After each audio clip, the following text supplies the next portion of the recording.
So I'm joined here by Robert Kaplan, a longtime journalist, author, going back 5 decades now, Robert? Four. 4 decades. Sorry, I didn't mean to age you there.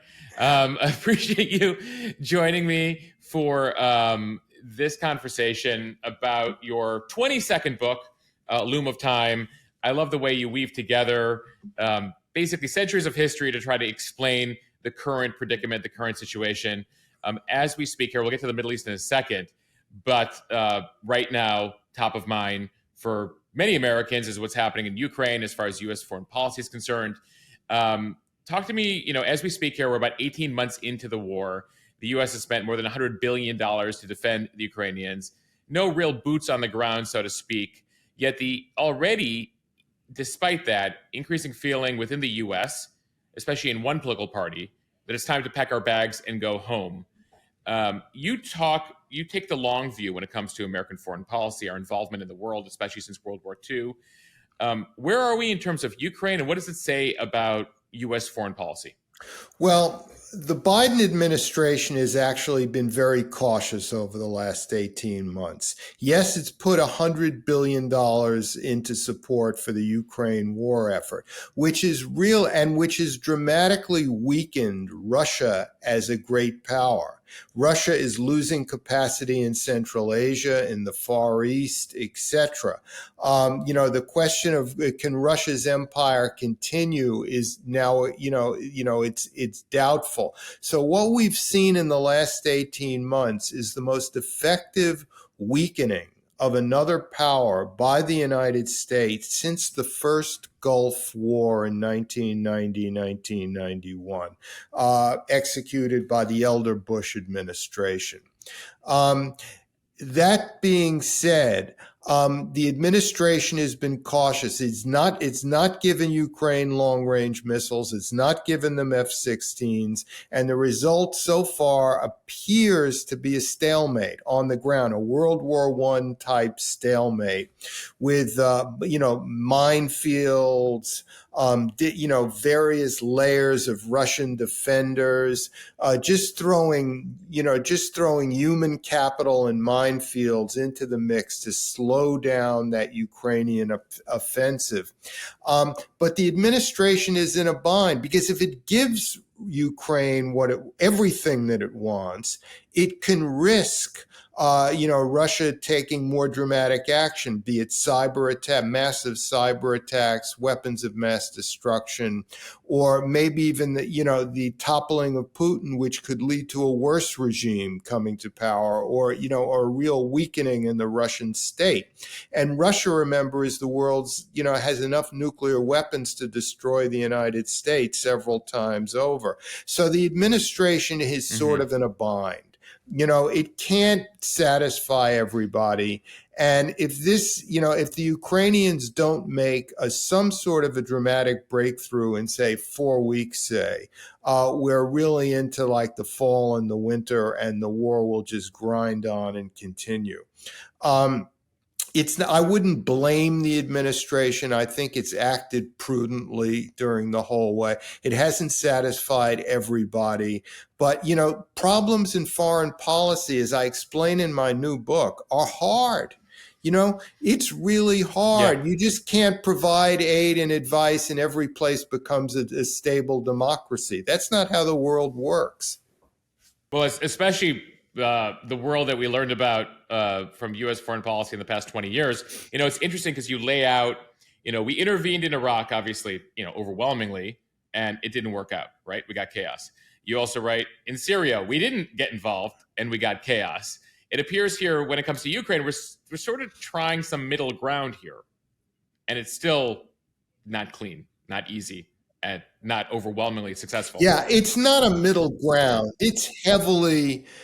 We're heavily involved, except that, we haven't given the Ukrainians everything they want, and we haven't put boots on the ground.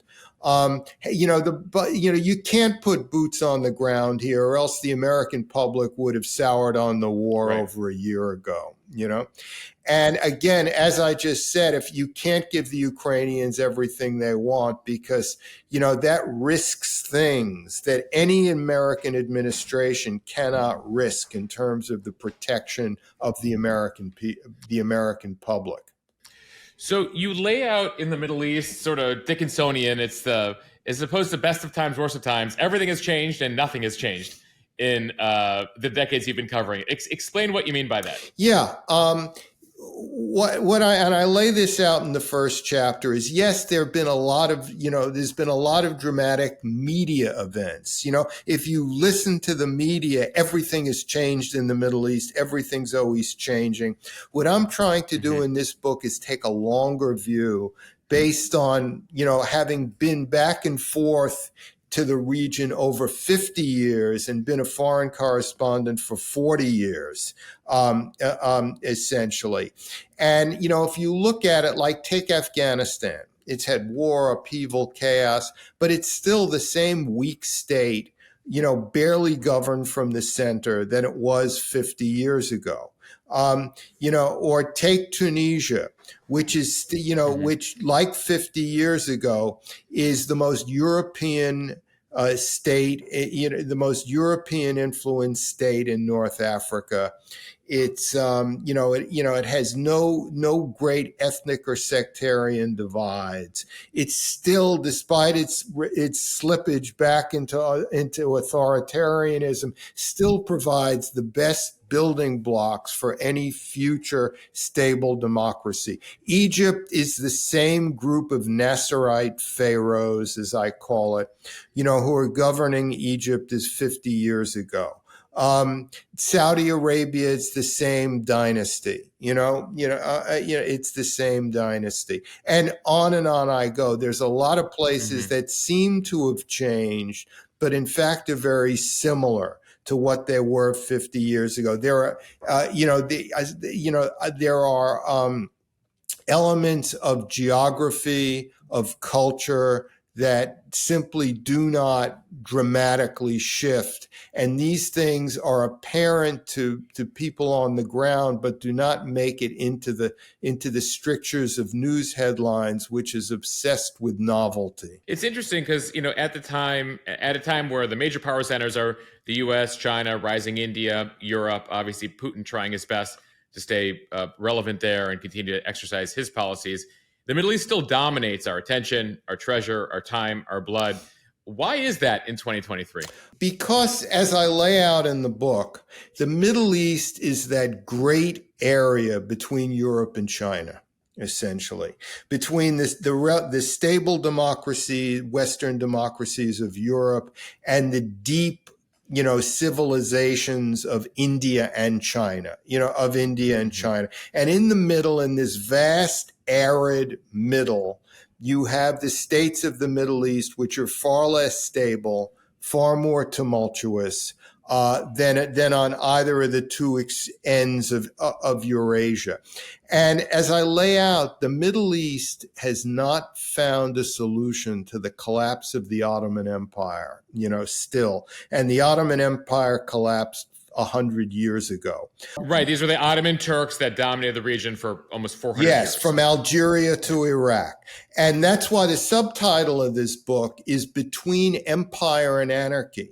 It's not between a democracy and authoritarianism. That's an American obsession. That's an American elite obsession. That, there's something deeper going on, which is before 400 years of Ottoman imperial rule, you had many hundreds of years of dynastic rule by Umayyads, Abbasids, Fatimids, Hafsids, and others, and the imperialism from the West in the form of the British and the French only came at the end of this process after World War I in the 20th century. So you have this massive influence over thousands of years of imperial rule, which has impeded the development of states. And with impeding the development of states, you don't have the stable building blocks for what we want to see, democracy. So there's imperialism on one end, empire, and on the other end is anarchy. Meaning that the goal in many countries is still the preservation and the erection of order, of basic order. It's all about order. Egypt had an Arab Spring in 2011. It collapsed into disorder by 2012, 2013. Order came back in the form of the military once again asserting power. People don't like that, but in the first 2 or 3 years of military rule after 2013, as I point out, the military ruler Abdel Fattah al-Sisi was actually quite popular, even among liberal intellectuals in Egypt, because the disorder was so vast during 2011 and 2013. They welcomed back order. All right, now we're in the second decade of his rule, and he's clearly not popular. And Egypt is once again calcifying. It's in a calcified authoritarian regime. Whereas the Saudi Arabia and the Gulf countries, there's a basic social contract there that Americans don't like to admit to, and the social contract is the leaders provide order, they provide stability, they provide prosperity, they provide smooth transitions from one leader to the other when somebody dies. There's no anarchy, there's very little instability. And in return, the population accepts the rule of whatever dynasty it is we're speaking right, and the lack of in human rights and the lack of country. Western democracy and the stuff that we Well, prioritize. there actually are quite a bit of human rights when you're on the ground there. Saudi Arabia has been, in terms of rights for women and contract and other things, has been reforming at a rather significant pace. But it's not our. It's not American, England or France or the U.S. or Saudi, Canada, of course. No. As one Saudi said to me, he said, "We've chosen liberty over democracy. Because if we had democracy, as you Americans are trying to shove down our throat, we would have rule by the Muslim Brotherhood or something like that, because they're the only organized force outside of the dynasty who could win an election, so to speak. So, we have a choice between democracy and liberty, and we've chosen liberty." It's sort of the same situation they saw in Egypt, where they had an election, Islamic extremists won. It's the same issue the Palestinians have in regards to Hamas, that if you actually open it up, the result would not be something the West would like either. Right. As one Egyptian former foreign minister said to me, he said, "You Americans want chaos. You intervened in Iraq. You told us in 2011 we want elections. We had elections. We got chaos." He said, "Thank God for General al-Sisi. If Iran had had a General al-Sisi in 1979, there would have been no clerical regime. And Iran today would be in much better shape." So that's the kind of thing you hear. I also spoke to a lot of human rights advocates, and throughout the region, but even they don't see things the way Americans see things. America tries to define progress or lack of progress in terms of how they held an election or not. And what this book is about, it's about everything else that doesn't involve holding elections, good and bad. Yeah, it's interesting because you're laying out what America gets wrong, or the simplicity of our foreign policy, especially the last couple of decades, right? Our multi-trillion-dollar attempt to remake the region. I don't know whether your marker is 9/11 or your marker is the invasion of Iraq. And of course there's Afghanistan, and we speak now 2 years since that withdrawal, that chaotic withdrawal that brought back the Taliban. lay out for me the lessons learned from these past 20 years of U.S. kind of super engagement in the region, this attempt to remake the region. What was accomplished? What did we fix anything? Did we break everything? First of all, the basic American assumption was that our historical experience with mass democracy over 250 years is more important than your historical experience. That when we're talking about Libya or Yemen or any other place, Libya's history doesn't matter for Libya. Only American history matters for Libya. Same with Yemen. And that's been the basic, and that's actually a form of isolationism, though it goes by the label of democratic universalism and internationalism. It's really isolationism because it shows a lack of interest in that particular country's history or background or some of the things that would impede, a cold turkey democracy. I think in terms of what we've accomplished, we've maintained a strong security relationship with all the countries of the Arabian Gulf and Saudi Arabia, with Israel, with Egypt, with Tunisia, with Morocco. That still holds. And that's been a great American accomplishment since 1945 in the region. What we got wrong was this assumption that our historical experience is a gift to the world, that it's more important than your historical experience. And from that has emanated all the mistakes and the problems. I think now where the region is at the moment is that, where for the first time in thousands of years, actually, the Middle East is in a post-imperial phase. There's no empire to keep order or to influence things. It isn't just the Abbasids and the Ottomans and the British and French in the Levant who are gone. It's also the American and Soviet Cold War empires are gone. And that provided a lot of stability to individual regimes, as oppressive as they were in the Middle East. I could go from country to country, from Morocco to Pakistan. Mm-hmm. And throughout the Cold War, every regime in those countries was either pro-American or pro-Soviet, and that provided stability, for that country at that time.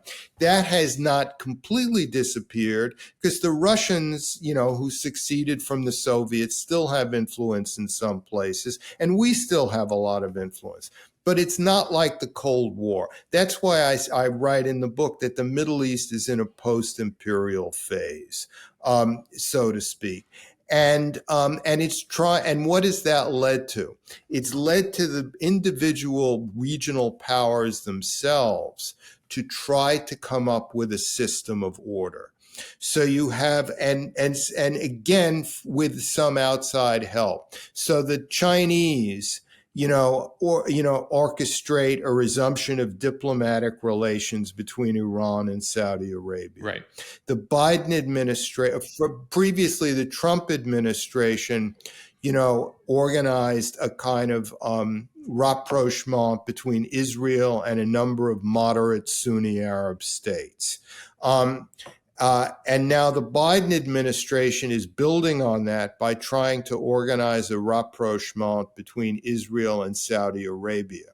Saudi Arabia was behind the Abraham Accords. It acquiesced to them, but it didn't officially join them. Right. So the Abraham Accords, so just to explain to people, Abraham Accords between Israel, a couple of Gulf states there, the United Arab Emirates, Bahrain, etc. The goal is to basically create this new Middle East and sort of create a general peace between Israel and the Arab world. Yeah, with the conservative Sunni Arab world, which is much of the Arab world. Remember that the Gulf states, seeing that its post-imperial American power isn't what it was, they face this significant threat from Iran. And they see Israel emerging as a high-tech cyber war power. And so it was very cold-blooded what they did. They basically organized a merger, a corporate merger between them and the Israelis in order to get, to buy some protection for themselves, from Israeli military prowess, so to speak. And that's what, there was a joke made that when Jared Kushner,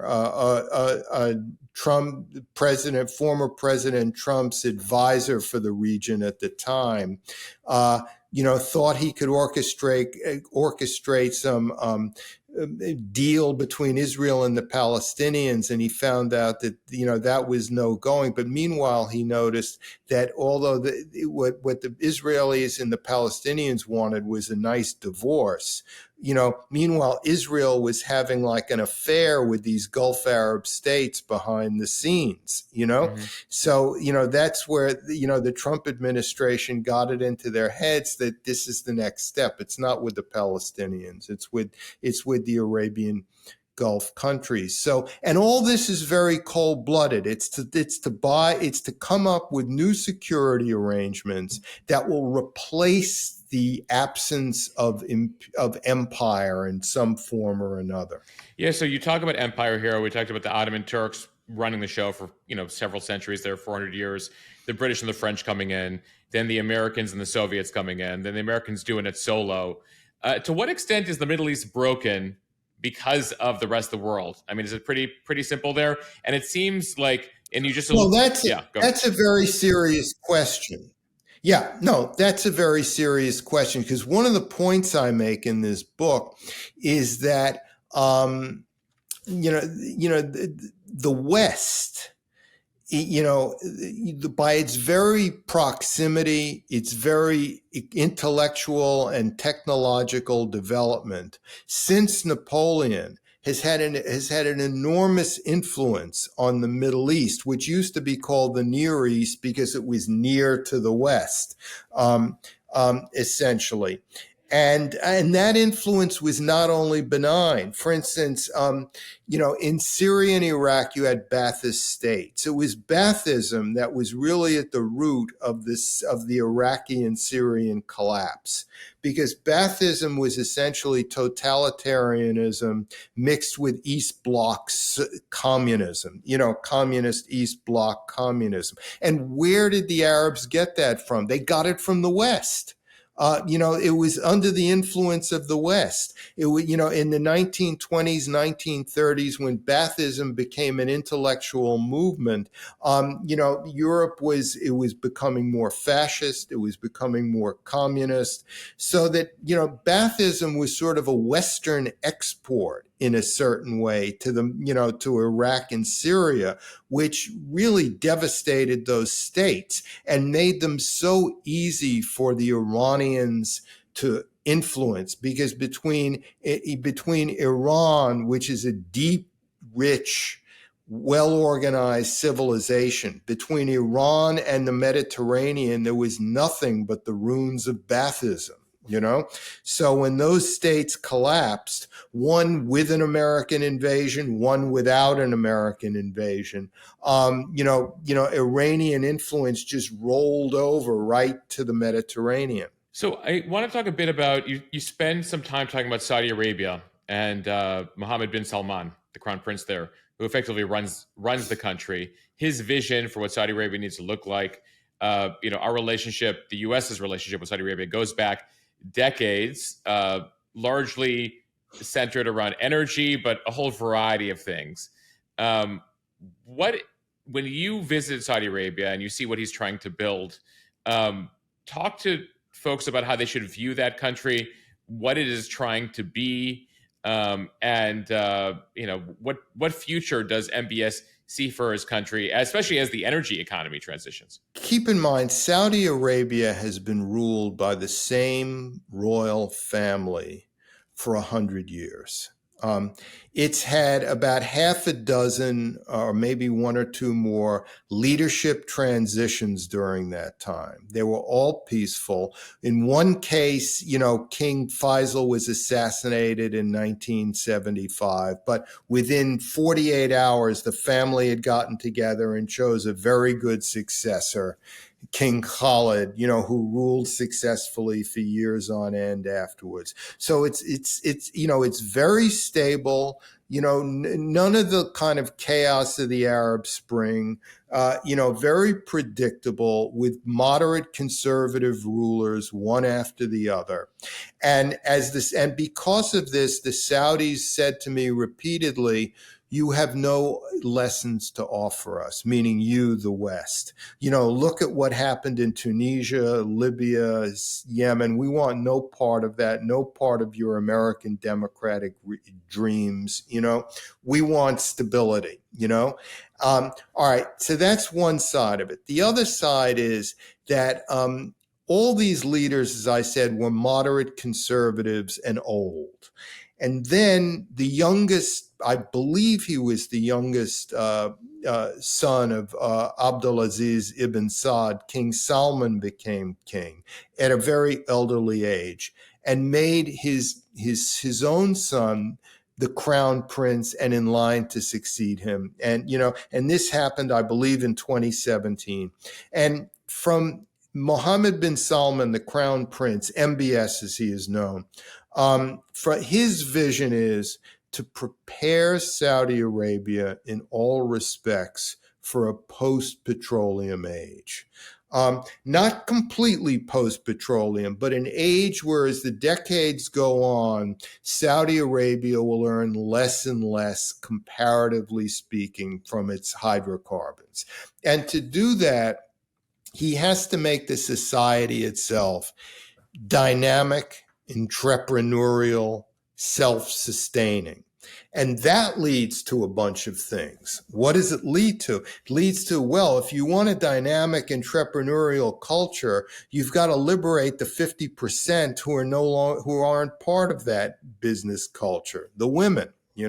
So liberating the women, allowing them to work, allowing them to drive cars, allowing them to go unaccompanied by male, allowing them to wear their not to wear facial or hair covering if they choose, was all part of making Saudi Arabia more entrepreneurial because women have joined the workforce. I don't. The statistics are in the book. They're rather dramatic, but you see women working behind desks everywhere now in Saudi Arabia, and it's a big change. That's part of it.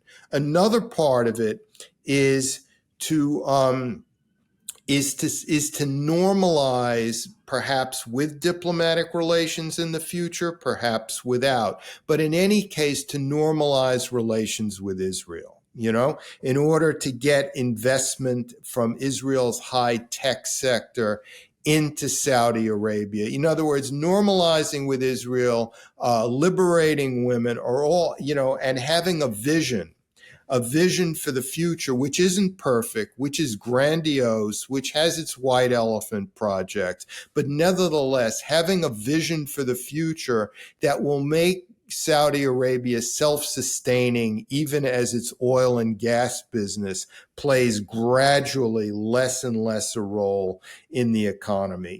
As one Saudi intellectual said to me, he said, our population, is going to demand the same ease of doing business, the same freedoms as in other Arab countries, as in Israel, as in Europe, as time goes on.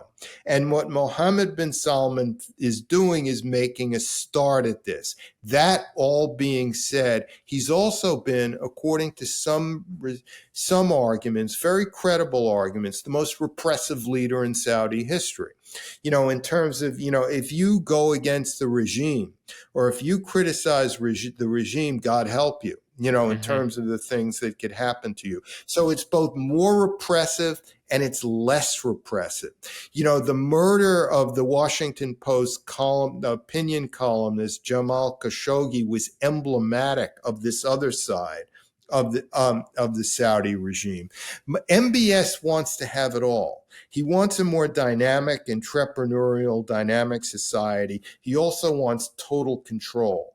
And so I end the chapter basically saying he probably can't have it all, because as you make a society more entrepreneurial, more dynamic, people will just naturally, organically want more freedoms. Right. And they won't be satisfied with the freedoms you've already given them. They'll want political freedoms, after a certain period of time. So that's where Saudi Arabia is now. It's in this very unstable, uncertain moment of transition. It's interesting because we've been trying to export the American system, American democracy, our general way of doing things. And one place the Saudis especially and other countries in the Middle East are looking to is China, right? China has developed their own system. And as you talk about, people getting a more entrepreneurial economy, advancing, people demanding more rights, China so far has seemed to be able to figure it out, keep the authoritarianism, keep the one-party state, but keep people satiated and satisfied. And wanted you to discuss a bit about how China looks to the region, what lessons, by the way, China has learned from the last 400 years of empires getting involved in the Middle East. Are they going to be more savvy than the rest of us were? And them exporting their system to the region. All right, with the caveat that China is now entering a period of severe economic problems itself. Right. Nevertheless, I take your point. The Saudis said to me repeatedly, "We like the Chinese. They buy our oil, they buy our gas. They're our best customer in the world. And guess what? They don't give us lectures about human rights and democracy like you do." It's from the Chinese point of view, there's no exporting of their regime values. It's just business. It's very transactional, and the Saudis like that, and the Egyptians like that, because it's all based on cold, rational interest. The Chinese are not just investing tens and in some cases hundreds of billions in Iran and Saudi Arabia, but also in Egypt, in Ethiopia, and other parts of the Middle East that I cover in the book. And it's all investment. A lot of it is construction investment designed to soak up male youth unemployment, in these countries, particularly Egypt. So the Chinese have a good reputation in the Middle East. The Chinese also have military goals as well. They've got a base in Djibouti at the mouth of the Red Sea. They're contemplating a base at Port Sudan. They have a state-of-the-art port with military application in Gwadar in the southwestern tip of Pakistan, which is actually part of the Middle East because it's right by the entrance to the Persian Gulf.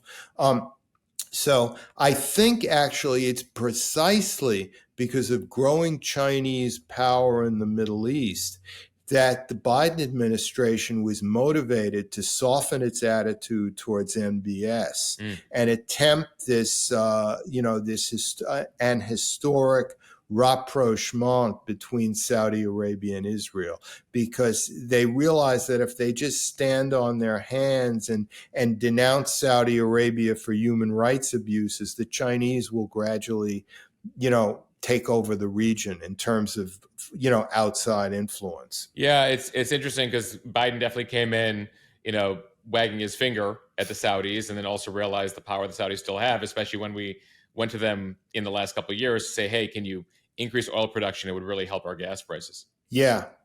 The problem, that gets to another problem.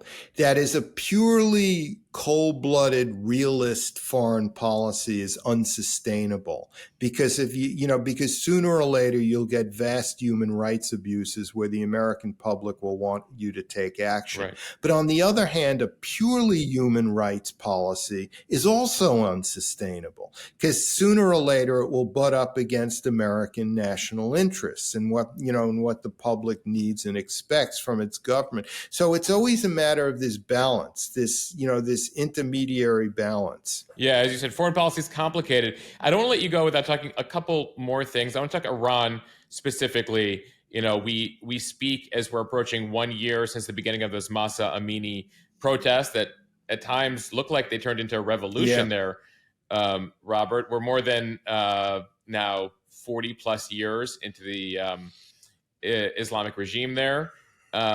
The U.S. still trying to figure out. I mean, I noticed a couple weeks ago the deal we made to get some prisoners out. It's unclear if that's a prelude to other things. Where do we stand vis-a-vis Iran? Where does Iran stand in the region? And what does that do to this sort of post-imperial Middle East? Yeah. Well, I end my Iran chapter. I think it's the most optimistic part of my book, because my book itself is not pessimistic, because the whole concept of the Loom of Time is that progress will be made in the Middle East, just not according to a Western script, all the time. It will be, it won't be in a linear fashion. It'll be in circles. It'll go around, but progress will be made. But in Iran, I say, look, when the Shah was in power, even though there were all this evidence that he was unpopular, we simply could not imagine a regime without the Shah. And thus we were totally flabbergasted by the clerical regime when it first took power. Then for the last 40 years, 44 years or whatever, we can't imagine a regime beyond the clerics in power. And what I'm saying is we have to start using our imaginations. We have to imagine a post-clerical regime in Iran. During the Masa Amini demonstrations, and even the ones like 3 years earlier in 2019, right before COVID, and in 2009, the Green Revolution, there were people in the street shouting, "Down with the Ayatollahs, down with the regime." Things were said openly in the streets, screaming, shouting, that were unheard of for decades. Yeah. So I think that the Iranian regime, as I think it was the analyst Karim Sajapur said it first. He said to me that the Iranian regime is sort of like a bunch of North Koreans governing a country of South Koreans, And in other words, it has a very narrow base of support. It's highly unpopular. It's calcified. It cannot go on like this, Iran is the most urbanized, urbanized, one of the most highly educated countries in the region, with 85 million people. And I'm looking forward to a day where you will have a chunk of humanity, 85 million more people, integrated into the global economy in a post-clerical Iran. And that's what we have to start imagining at the moment. But does, beyond imagination, does the clerical regime see something like nuclear weapons as their insurance policy to ensure lifetime rule? That's a serious question. The thing is, it's unclear how nuclear weapons can help them maintain power. It can help them in terms of just having them. It can help them intimidate the Israelis, the Saudis, the Gulf Arabs, and all of that. Because remember, think how nuclear weapons have been used since Hiroshima. After Hiroshima and Nagasaki, they were not used to be actually used. They were used for influence and intimidation value throughout the Cold War by both the Americans and the Soviets. Soviets, and since 1964 by the Chinese. So I think the Iranians want nuclear weapons not to use them, but to intimidate all their neighbors, to gain more leverage over their neighbors. So I think that's the issue. I think the Israelis want to prevent Iran from getting a nuclear weapon, not because they actually think the Iranians would use them. They might, and that's a fear and that's a consideration. But it's more to the fact that imagine in Iran with nuclear weapons, every single crisis between Iran and Israel over Lebanon or whatever, or in southern Syria, whatever, would be an existential crisis. Right. Every situation now where there's some issue in Gaza with Hamas or Hezbollah or whatever, Iran could say, we're going to bring out the nukes. We're going to bring out the nukes. Sort of what we've seen from Putin and Medvedev in the past year and a half, where it's sort of, at some point, it sort of got old. Oh, you guys are talking about nuclear weapons again, but still a legitimate threat. Yeah. You see, that's that's the question. It's that nuclear weapons, as you just said, would make all of these minor, regular, desultory crises between Israel and Gaza, between Israel and southern Lebanon, it would turn it into something existential. When you speak with the people who think they know the regime in Iran the best, do they see a rational actor there, or do they see, at the same time, given the religious beliefs, given the threats, a country that's actually would be willing to effectively begin World War III there? Or is it unknown? I think it's an unknown, but it leads in the territory of the rational actor, a very cynical rational actor, which is very knowledgeable about how the Shah fell, and they don't want it to happen to them, and remember the Masa Amini demonstrations, they were responded to very harshly. People were executed. People were thrown in prison. The regime continues to crack down from those demonstrations because the regime learned from the Shah never be weak.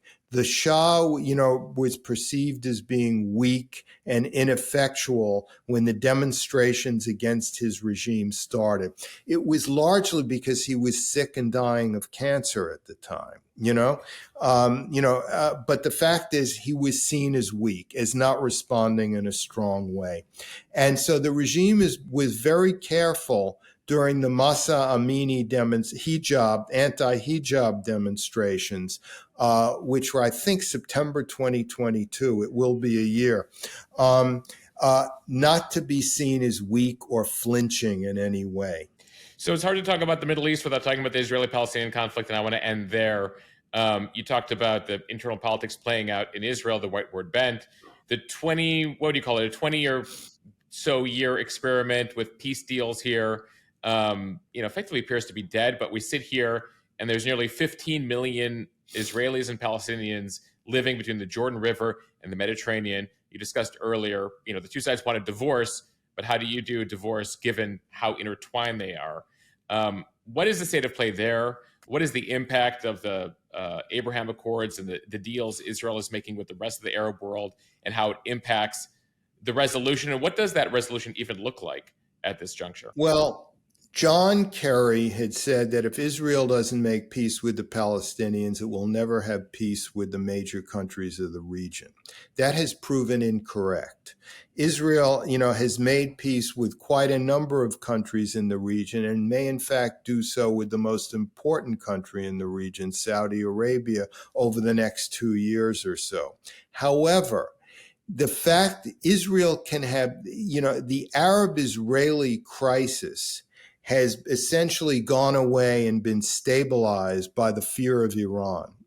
It was the fear of Iran that has driven all these conservative Sunni Arab states to mend fences with Israel, so to speak. But that Arab-Israeli crisis does not end the Israeli-Palestinian crisis. And it is, and think of it.